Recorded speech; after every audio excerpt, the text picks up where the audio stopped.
44 सेना 32 प्रहरी र 26 बैंक कर्मचारी बेपत्ता। भोटेकोशी बाढीले बगायो 22 पक्की पुल, 5 बेली ब्रिज, 40 किमी सडक नक्साबाटै गायब।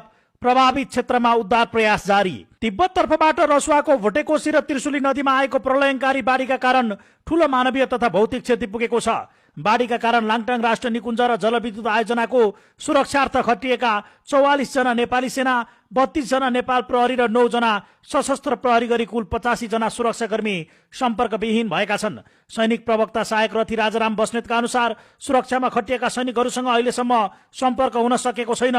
यस्तै नेपाल बैंकर्स एसोसिएसनका सिइओ अनिल शर्माका अनुसार टिमुरे र स्याप्रोबेसी लगायतका क्षेत्रमा रहेका 8 वाणिज्य बैंक, प्रभु global, Sanima, Nepal investment mega, Lakshmi sunrise, NMB, Machhapuchhre लगायत 9 शाखा क्षतिग्रस्त भएका छन् भने ती शाखामा कार्यरत 26 जना बैंक कर्मचारी अझै सम्पर्कविहीन छन्।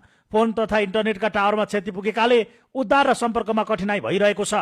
बाढीले सडक र पुल पूर्वाधारमा ठूलो विनाश मचाएको छ। सडक विभागका अनुसार रसुवागढीदेखि धादिङ गल्सीसम्मका 22 वटा पक्की पुल र 5 वटा बेली ब्रिज बाढीले बगाएको छ। बेत्रावर्ती, तादी खोला, त्रिशुली र गल्सीका पक्की पुलहरू बगेका छन्। नुवाकोटको बेत्रावर्तीदेखि रसुवागढी नाका जोड्ने 40 किलोमिटर सडक खण्ड पूर्ण रूपमा क्षतिग्रस्त भएको छ।